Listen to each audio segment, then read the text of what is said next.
काम को बखूबी अंजाम दूंगा ताकि मुल्क में रियाया खुश रहे और अनाज की कमी ना हो। हजरत यूसुफ अलैहिस्सलाम ने खुराक का महकमा संभाल लिया। 7 साल में जो गल्ला पैदा हुआ था उसे बचा कर रखा। जब दूसरे 7 वर्षों में पैदावार ना हुई तो रखे हुए गल्ले के जखीरा से लोगों को अनाज दिया। मुल्क कहत से बच गया। हजरत यूसुफ अलैहिस्सलाम ने अजीज मिस्र की जगह ले ली और हुकूमत करने लगे। मुल्क शाम के इलाका केनान में गल्ला ना मिलने के सबब कहत पड़ गया। केनान के रहने वाले भी परेशान थे। वो गल्ला लेने के लिए मिस्र पहुंचने लगे।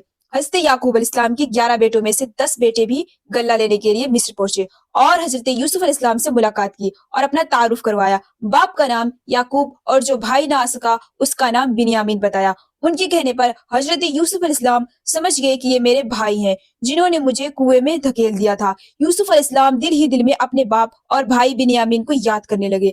हजरत यूसुफ अलैहिस्सलाम ने उनसे कहा कि तुम 10 आदमी आए हो, मैं सिर्फ तुम लोगों का हिस्सा ही दूंगा, यहाँ भी गल्ला की कमी है। उन्होंने कहा कि हमारा बाप आने के काबिल नहीं, वो बूढ़ा है, और भाई बिन्यामीन का हिस्सा भी दे दीजिए। हजरत यूसुफ अलैहिस्सलाम ने फरमाया, बाप आने के काबिल नहीं तो कोई बात नहीं, मगर अब की बार अपने भाई बिन्यामीन को भी साथ लेते आना, तभी मैं गल्ला दूंगा और बाप का हिस्सा भी दूंगा। हजरत यूसुफ अलैहिस्सलाम ने उन्हें गल्ला दे दिया। उनसे कीमत के तौर पर रकम भी उसूल ली। जब वो लोग गल्ला ले जाने के लिए जखीरा करने लगे तो हजरत यूसुफ अलैहिस्सलाम ने गुलामों के जरिया गल्ला के जखीरे में वो रकम भी रखवा दी जो गल्ला के एवज उनसे ली थी। काफिला गल्ला लेकर रवाना हो गया। हजरत याकूब अलैहिस्सलाम के बेटे गल्ला लेकर घर पहुंचे।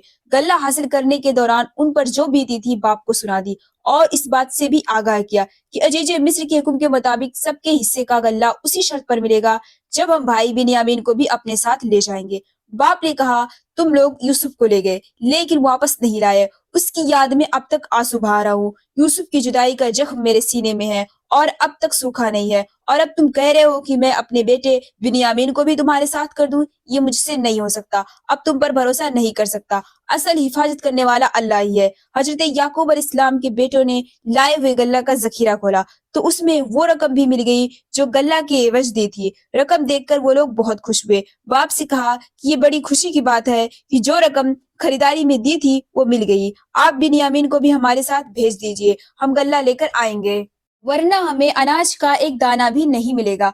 अजीज मिस्र की हुक्म की तामील भी जरूरी है। हम सब बिन्यामीन की हिफाजत करेंगे। बाप ने कहा, मुझे तुम लोगों पर यकीन नहीं आता। तुम्हारे ही कहने पर मैं यूसुफ को खो चुका हूँ। अब तुम लोग बिन्यामीन के पीछे पड़ गए हो। बेटों ने कहा, हम यकीन दिलाते हैं कि अपनी जान से ज्यादा बिन्यामीन की हिफाजत करेंगे। बाप ने उनकी बातें सुनकर कहा, अगर तुम लोग कसम खाकर कहो कि मैं बिन्यामीन को बाहिफाजत लाओगे, ये बात और है कि तुम खुद मुसाइब में घिर जाओ। बेटों ने कसम खाकर कहा कि हम जरूर बिन्यामीन को साथ ले आएंगे। फिर हजरत याकूब अलैहिस्सलाम ने बेटों से कहा, जो कुछ करता है अल्लाह ही करता है, मैं उसी पर भरोसा करता हूँ, मुझ में कोई ताकत नहीं। उन्होंने बेटों को नसीहत की कि तुम सब एक ही दरवाजा से दाखिल मत होना, बल्कि अलहदा-अलहदा दरवाजों से जाना, सिर्फ अल्लाह ही पर भरोसा रखना। सब ने बाप के हुक्म की तामील की। चुनांचा सब भाई मिस्र पहुंचे। हजरत यूसुफ अलैहिस्सलाम से पहले भाइयों ने मुलाकात की और कहा कि इस सफर में हम लोग बिन्यामीन को भी साथ लाए हैं। हजरत यूसुफ अलैहिस्सलाम ने बिन्यामीन को खामोशी से बुलाया और कहा कि मैं तुम्हारा भाई हूँ। सौतेले भाइयों ने जो सलूक किया उससे गमगीन ना होना। बिन्यामीन ने उन बातों को राज में रखा, भाइयों को नहीं बताया। यूसुफ अलैहिस्सलाम ने सबको गल्ला दिया। बिन्यामीन के हिस्से में जो गल्ला आया उस गल्ले में बादशाह का एक प्याला गुलामों के जरिया रखवा दिया और सबको रवाना किया। जब काफिला कुछ दूर निकला तो हजरत यूसुफ अलैहिस्सलाम के हुक्म के मुताबिक गुलामों ने जोर जोर से काफिला वालों को आवाज देते हुए कहा कि तुम सब चोर हो, तुम लोगों ने बादशाह का प्याला चुराया है। उन लोगों ने कहा कि हम चोर नहीं हैं, हमने कोई चीज चोरी नहीं की है, हम सब कसम खाने के लिए तैयार हैं।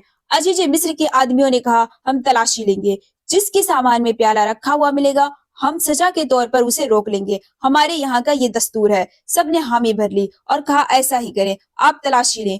चुनांचा अजीज मिस्र के आदमी ने तलाशी ली तो बिन्यामीन के सामान में प्याला रखा हुआ मिला।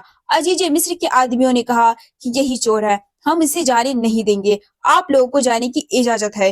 बगैर बिन्यामीन के उनमें से कोई भी घर जाने के लिए राजी ना हुआ। अजीज मिस्र से इल्तिजा की, हम सब अपने बाप से वादा करके आए हैं कि बिन्यामीन को साथ लेकर आएंगे। हमारा बाप बहुत बूढ़ा है, वो सदमा बर्दाश्त नहीं कर सकेगा, ہم باپ کو کیا منہ دکھائیں گے؟ بنیامین کے بدلے ہم میں سے کوئی بھی رکنے کے لیے تیار ہے، بنیامین کی قصور کی سزا ہم بھگتیں گے۔ حضرت یوسف علیہ السلام نے فرمایا ایسا کیوں کر ممکن ہے؟ جرم کوئی اور کرے، سزا کسی اور کو ملے، سزا تو صرف اسے ہی ملے گی جو قصوروار ہے۔ اگر ہم بے گناہ کو پکڑیں گے تو ہم ظالموں میں سے شمار ہوں گے۔ حضرت یوسف علیہ السلام کی زبانی یہ باتیں سن کر سب بھائی بہت پریشان ہوئے، آپس میں صلح مشورہ کرنے لگے۔ ان میں سے ایک بھائی نے کہا ہم اپنے باپ سے وعدہ کر کے آئے ہیں، اگر ہم سب بنیامین کو چھوڑ کر چلے گئے تو معلوم نہیں ہمارا کیا حشر ہوگا۔ ہم سب جانتے ہیں کہ ہم نے یوسف کے ساتھ کیا سلوک کیا۔ ان میں سے بڑے بھائی نے کہا میں اس وقت تک واپس نہیں جاؤں گا جب تک بنیامین کو ساتھ نہ لے لوں، یا ہمارے باپ ہمیں حکم نہ دیں، یا اللہ تعالیٰ کوئی آسانی پیدا کر۔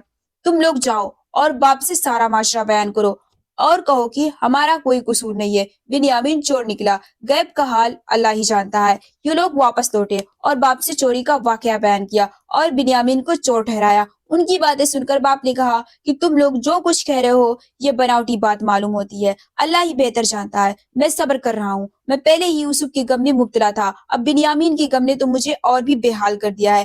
باپ نے اپنے بیٹوں سے کہا جاؤ یوسف اور اس کے بھائی کو تلاش کرو، اللہ کی ایجاد سے نا امید نہ ہونا، نا امیدی کفر ہے۔ باپ کے کہنے پر پھر یہ لوگ مصر پہنچے اور عزیز مصر سے ملاقات کی اور کہا اے عزیز مصر، ہم سب بہت پریشان ہیں، باپ نابینا ہو چکے ہیں، ہمیں غلہ دے دیجیے۔ حضرت یوسف علیہ السلام نے گھر والوں کی پریشانی سنی تو بے چین ہو گئے اور کہا تم لوگوں نے یوسف اور اس کے بھائی کے ساتھ کیسا برتاؤ کیا؟ یہ سب تمہاری نادانی اور جہالت کے سبب ہوا۔ بھائیوں نے یہ سنا تو چونک پڑے اور کہا کہ کیا آپ ہی یوسف ہیں؟ انہوں نے جواب دیا تم ٹھیک کہتے ہو، میں ہی یوسف ہوں اور یہ میرا بھائی ہے۔ اللہ نے مجھے مرتبہ دیا اور مجھ پر رحم کیا، وہ سب سے بڑا رحم کرنے والا ہے۔ جو مصیبت میں صبر کرتا ہے اللہ اس کا ساتھ دیتا ہے۔ بھائیوں نے کہا ہم لوگوں سے بہت بڑی غلطی ہوگی، اللہ نے آپ کو بہت بڑا مرتبہ دیا ہے، ہم اس کے لیے شرمندہ ہیں۔ حضرت یوسف علیہ السلام نے جواب دیا میں تم سب کو معاف کرتا ہوں، میں بدلہ نہیں لیتا، اللہ بڑا رحیم اور کریم ہے، اللہ تعالیٰ ہی سب سے بڑا معاف کرنے والا ہے۔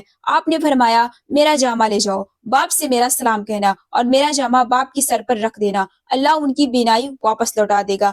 بادشاہ نے سلطنت کے انتظام کے لیے مجھے پورا پورا اختیار دیا ہے، بادشاہ کے بعد میں ہی حاکم ہوں، میں حکم دیتا ہوں کہ تم سب چلے آؤ اور میرے ساتھ رہو۔ حضرت یعقوب علیہ السلام کے بیٹے مصر سے روانہ ہو گئے، یہ سب طے کر رہے تھے کہ حضرت یعقوب علیہ السلام نے کہا مجھے یوسف کی خوشبو آ رہی ہے، مجھے یقین ہے کہ میرا یوسف مجھے مل جائے گا۔ تم لوگ یہ سمجھتے ہو کہ میں بڑھاپے کی وجہ سے بہکی بہکی باتیں کر رہا ہوں۔ لوگوں نے حضرت یعقوب علیہ السلام کی باتیں سن کر کہا یہ سب آپ کا وہم ہے، آپ کے دل میں یوسف بسا ہوا ہے، یہی وجہ ہے کہ آپ کے دل میں خیالات پیدا ہو رہے ہیں۔ لوگوں نے حضرت یعقوب علیہ السلام کی باتوں پر توجہ نہیں دی۔ جب قافلہ نزدیک پہنچا تو آپ نے فرمایا اب مجھے خوشخبری ملنے والی ہے۔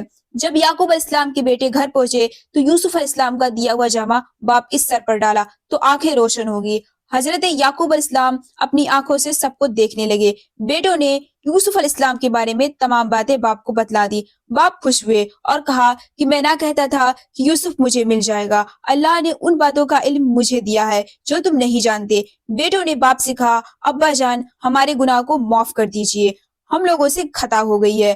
حضرت یعقوب علیہ السلام نے تسلی دیتے ہوئے کہا اے میرے بیٹو، میں اپنے رب سے تمہارے گناہ بخشواؤں گا اور سب سے بڑا وہ بخشنے والا غفور رحیم ہے۔ حضرت یعقوب علیہ السلام اپنے بیٹوں کے ہمراہ مصر پہنچے۔ حضرت یوسف علیہ السلام نے اپنے گھر والوں کا استقبال کیا، اپنے ماں باپ کو عزت کے ساتھ اپنے بازو میں تخت پر بٹھایا۔ یوسف علیہ السلام کی کہانی سے ہمیں بہت اہم سبق ملتے ہیں۔ پہلی بات صبر، مشکل وقت چاہے کتنا بھی بڑا ہو، صبر کرنے والا آخر کامیاب ہوتا ہے۔ دوسری بات اللہ پر بھروسہ، جب سب راستے بند ہو تب اللہ راستہ نکال دیتا ہے۔ تیسری بات حسد سے بچنا، یوسف علیہ السلام کے بھائیوں کا حسد انہیں گناہ تک لے گیا، حسد دل کو خراب کر دیتا ہے۔ چوتھی بات پاک دامنی کی اہمیت، گناہ کا موقع ہونے کے باوجود یوسف علیہ السلام نے اللہ کے خوف سے خود کو بچایا۔ پانچویں بات معافی کی طاقت ملنے کے بعد بھی یوسف علیہ السلام نے اپنے بھائیوں سے بدلہ نہیں لیا بلکہ معاف کر دیا۔ چھٹی بات اچھا اخلاق، جیل میں بھی یوسف علیہ السلام لوگوں کے ساتھ اچھا برتاؤ کرتے تھے۔ ساتویں بات مشکل وقت ہمیشہ نہیں رہتا، کنویں سے جیل اور پھر بادشاہ کے دربار تک پہنچنا سکھاتا ہے کہ حالات بدلتے رہتے ہیں۔ آٹھویں بات سچائی کی کامیابی، آخر کار سچ سامنے آ ہی جاتا ہے چاہے دیر لگے۔ نویں بات ہر آزمائش میں حکمت ہوتی ہے، ابتدا میں تکلیف بھی، مگر آخر میں وہی چیز خیر کا سبب بنی۔